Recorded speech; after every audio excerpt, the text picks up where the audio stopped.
आपके टीममेट्स, आपके सबॉर्डिनेट्स, आपके टीम मेंबर्स गलती कर जाते हैं। क्यों? कि वो भी सीख रहे हैं, आप उनको सिखा रहे हैं। उसको किसी और तरीके से उनको समझाने की गुंजाइश जरूर होनी चाहिए कि उनको, लेकिन उनका एक इनबिल्ट कैरेक्टर होता है, वो खुल के नहीं आ पाते हैं। तो उनको पकड़ने का भी कुछ कई तरीके होते हैं। उनमें से एक तरीका ऐसा है, अगर आप अफोर्ड कर सकें, लेकिन यह महसूस करने के लिए विनम्र रहें, फिर विनम्र रहें कि आप उसके बारे में कभी भी पूर्ण रूप से जान नहीं सकते। उनको लगातार सिखाते रहना है। वो तो रोज आएंगे, रोज अप्रेंटिस ट्रेनिंग से वर्कर्स बनेंगे, ऑफिसर्स बनेंगे, इंजीनियर्स बनेंगे, प्लेयर्स बनेंगे, डिजाइनर्स बनेंगे, आर्टिस्ट बनेंगे। तो आप ही सिखाएंगे, लेकिन वो सीखेंगे पूरी शिद्दत के साथ तब।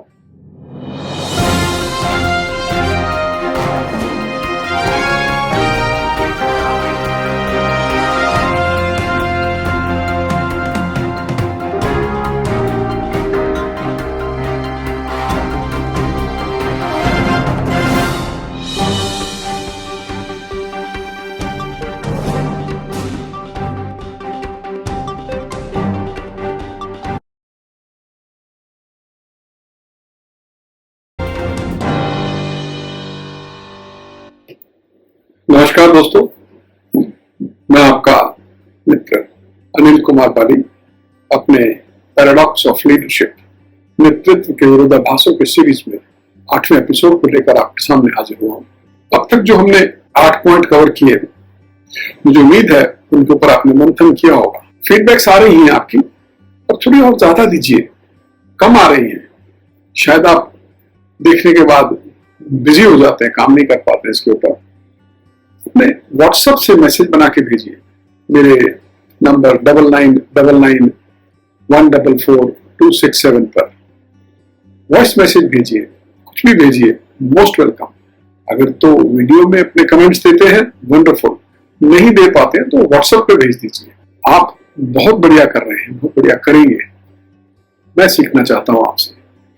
चलिए तो हम शुरू करते हैं आज का एपिसोड।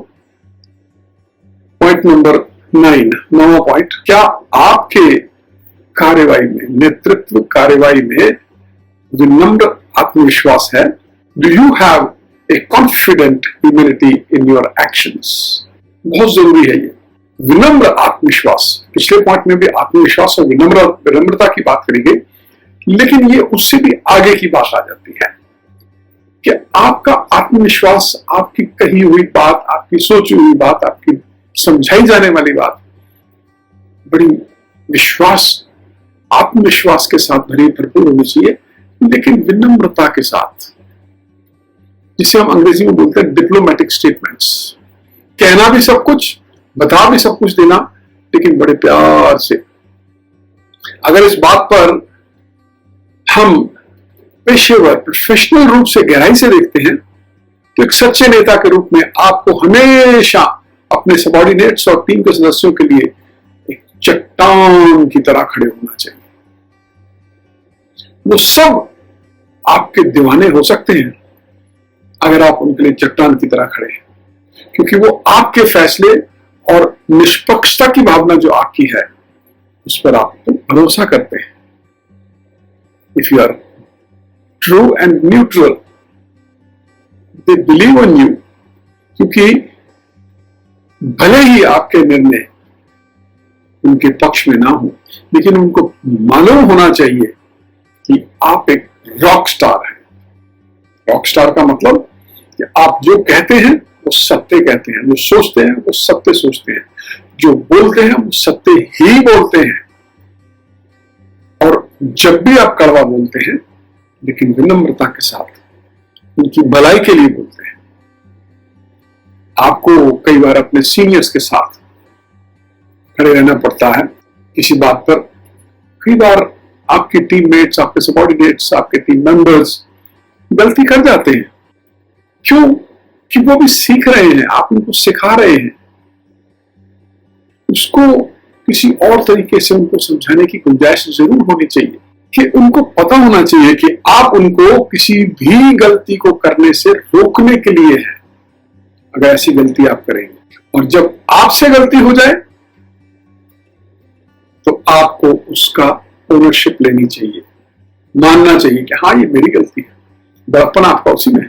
माफी मांगने के तरीके अलग अलग होते हैं दोस्तों, और सच में सॉरी कहना, माफी मांगना एक आर्ट है, एक कला है। ये हर आदमी नहीं कर सकता। मैं जब आज से बहुत समय पहले अमेरिका गया, मैंने वहां देखा कि अमेरिका क्यों है। उसके कुछ छोटे छोटे कारण हैं, लेकिन बड़े ही जबरदस्त कारण है।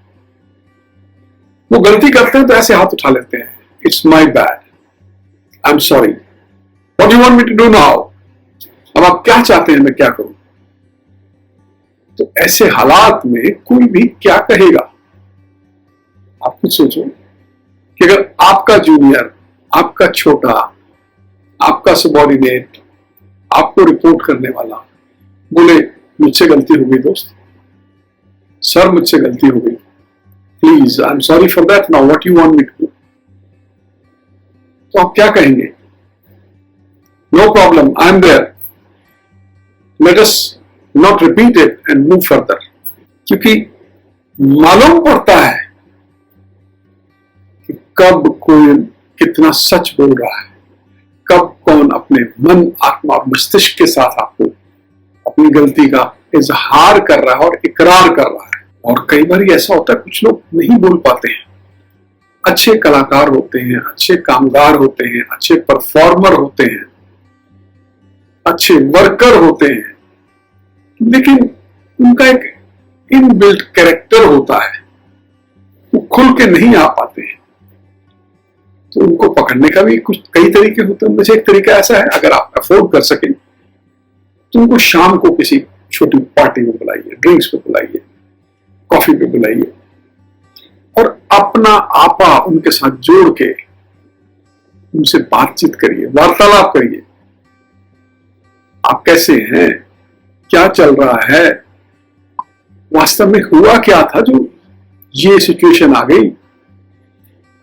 मानिए मेरी बात, वो लोग, कई लोग तो इतने भावुक हो जाएंगे आप सोच नहीं पाते। अपनी गलती का इकरार करेंगे, गलती का इजहार करेंगे, आपके सामने मानेंगे और माफी मांगेंगे। और अगले दिन जब आप अपनी टीम के साथ अपनी शॉप फ्लोर में, अपने ग्राउंड में, अपने ऑफिस में, अपनी प्रोजेक्ट साइट पे जब वापस जब जाएंगे तो उन्हें ये बात जरूर कहिए, बताइए कि माय फ्रेंड, मेरे दोस्तों, आप एक बेहतर इंसान हैं और आप से गलती हो गई तो एक प्रोसेस है और उस गलती को खुद ओन कर लीजिए कि यार ये मेरी गलती थी, मैं समझ नहीं पाया, उसके लिए मैं सॉरी कहता हूं। आप लोग सबसे अच्छे हैं, समस्या मुझ में थी तो मैं समझ नहीं पाया। और बोलिए खुद से, मैं कोई बहाना नहीं बना रहा हूं, मैं कोई जस्टिफिकेशन नहीं दे रहा हूं। I am your leader, it is my responsibility to look up to you, to stand with you, आपके साथ खड़े रहना, आपकी तरफ देखते रहना, आपके साथ चट्टान की तरह आपके पीछे बने रहना मेरी जिम्मेवारी है। अगर आपसे चूक हुई है तो वो मुझसे चूक हुई है, आपकी बाद में पहली मेरी। आप देखेंगे इतना कहने के बाद टीम के जो आपके मेंबर हैं वो बिना किसी शर्त के एक सरेंडर मोड में आ जाएंगे और मन मस्तिष्क से उनका सारा अंधकार, सारा कंफ्यूजन, सारा बहस अपने आप खत्म हो जाएगा, सब साफ हो जाएगा। आप देखेंगे कि उनकी परफॉर्मेंस अपने आप अच्छी होने लग गई, लगन बढ़ गई, स्पीड आ गई, क्वालिटी अच्छी हो गई। और क्या चाहते हैं, ये सब आपका जो एक्सप्रेशन है निश्चित रूप से यह आपके और टीम की एकता को बढ़ाते हुए एक बहुत ही शक्तिशाली संदेश भेजता है और ये उनको बताता है कि आप अपने साथियों के साथ हर हालात में आप उनकी कितनी परवाह करते हैं। दोस्तों, विनम्रता गलतियों का नाश कर देती है। गलत फहमियों का नाश कर देती है। माफी मांगना तो एक बहुत ही अद्भुत कला है, हर इंसान नहीं मांग सकता है। जैसे मैंने कहा कि आपके कुछ टीम मेंबर भी इंट्रोवर्ट होते हैं, कह नहीं पाते हैं, शब्द नहीं ढूंढ पाते हैं। माफी मांगना सच में एक बहुत बड़ी कला है। इसकी मलकियत भगवान किसी किसी को देता है, लेकिन जिसको दे देता है उसको कुछ से कुछ बना देता है।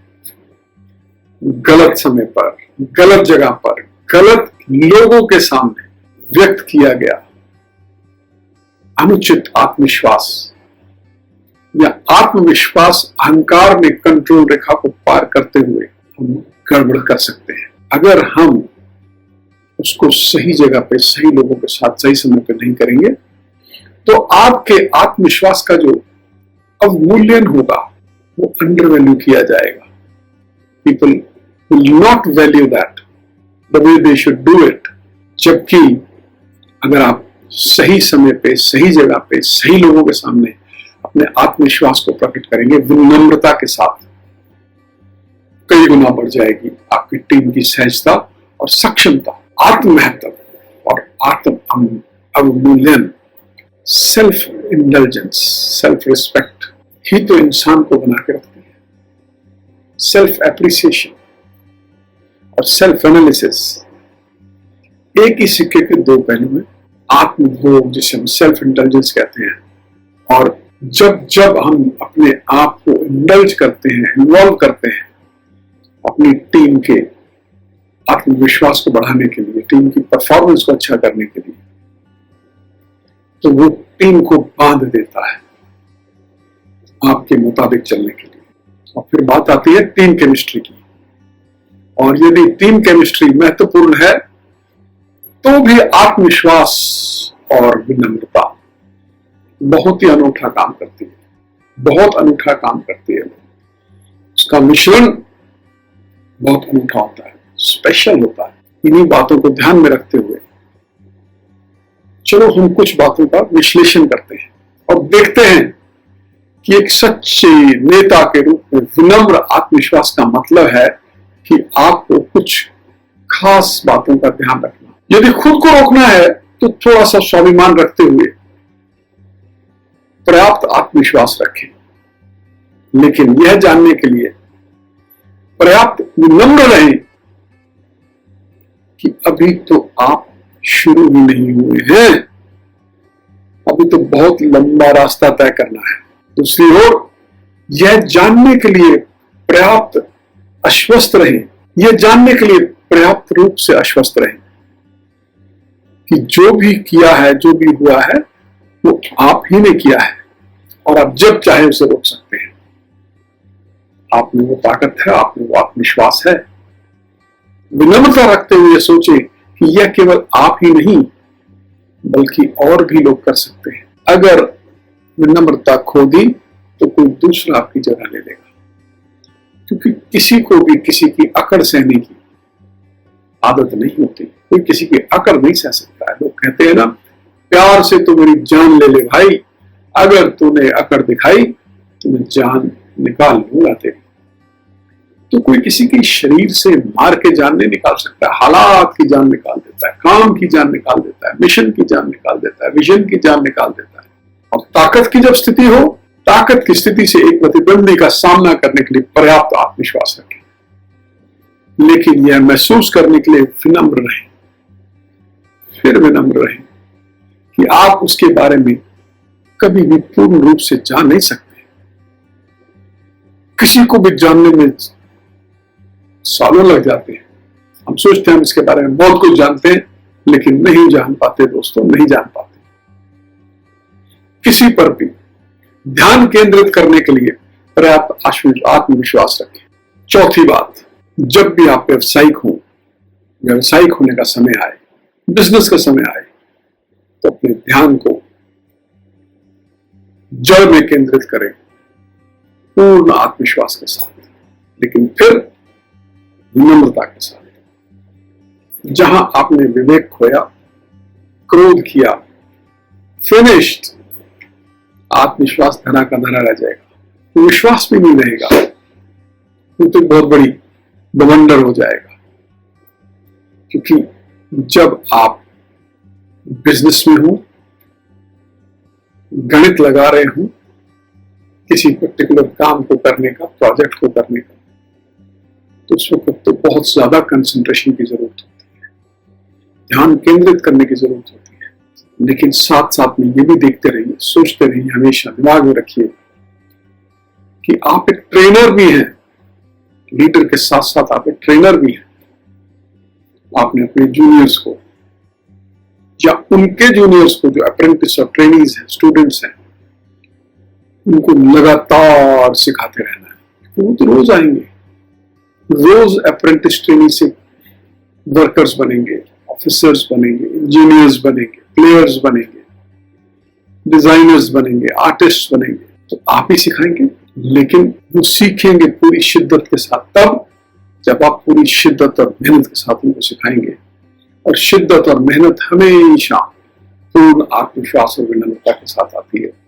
ये शब्द बार बार इस पॉइंट में यूज हो रहा है, पूर्ण आत्मविश्वास और विनम्रता, विनम्र आत्मविश्वास, जहां से हम शुरू हुए थे। और कभी भी, पॉइंट नंबर 5 है, कभी भी ऐसे व्यक्ति को जो आपकी टीम में है, जो सही से परफॉर्म नहीं कर पा रहा है, अपनी रिजल्ट नहीं दे पा रहा है, उसको एकदम से बुलाएं या उसके पास जाएं।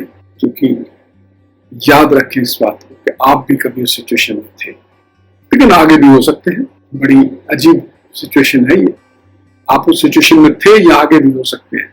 इसलिए जो भी आपका टीम का मेंबर प्रॉपरली काम नहीं कर पा रहा है, परफॉर्म नहीं कर पा रहा है, उसके साथ डायरेक्ट कम्युनिकेट करिए, डायरेक्ट बात करिए और उसका हौसला अफजाई करिए, उसको, उसकी सारी एम्बिग्यूटी को क्लियर करिए, सारी कंफ्यूजन को खत्म करिए।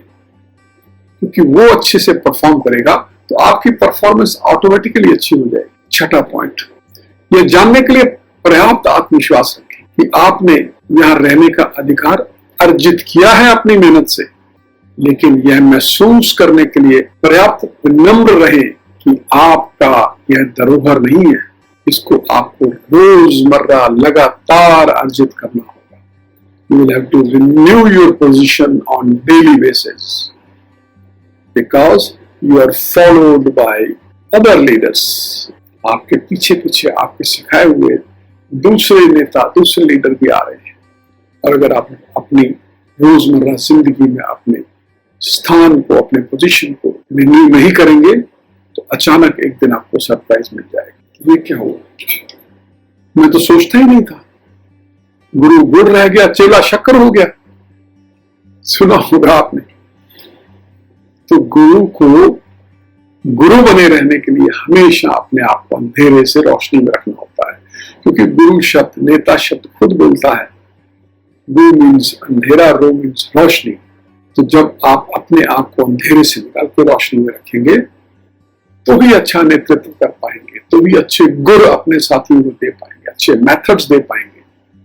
और अच्छे मेथड से ही अच्छे मटेरियल की यूटिलिटी होती है, मनी की अच्छी यूटिलिटी होती है, टाइम की अच्छी यूटिलिटी होती है। गुर ही तो है, मेथड ही तो है जो सारी दुनिया चलाता है। गुर के ऊपर हम फिर किसी दिन किसी और एपिसोड में बात करेंगे, ये भी बहुत लंबा टॉपिक है, बहुत बड़ा टॉपिक है। लीडरशिप है बहुत बड़ा, लेकिन लीडरशिप का भी तो गुर होता है, एक मेथडोलॉजी होती है जो हम अब तक बात करते आ रहे हैं। Confidence, potential, humility, intelligence, courage, creativity, soft heartedness, kind heartedness, जो उस गुर के हिस्से हैं, भूलिए मत। इन सबसे योग से ये गुर बना है लीडरशिप का। थोड़ा लंबा हो गया, लेकिन मुझे उम्मीद है आपको अच्छा लगा होगा। 8वें पॉइंट, 8वें एपिसोड को हम यही खत्म करते हैं और आपसे उम्मीद करता हूं कि आप इसके ऊपर अपनी प्रतिक्रियाएं, अपनी फीडबैक, अपने कमेंट्स जरूर देंगे। तब तक के लिए नमस्कार, धन्यवाद। मेरे चैनल को लाइक, शेयर और सब्सक्राइब जरूर करिएगा। थक जाता हूं कभी कभी, जुबान अटक जाती है, चलता है। उम्मीद है आप इस चीज को ओवरलुक करेंगे। धन्यवाद।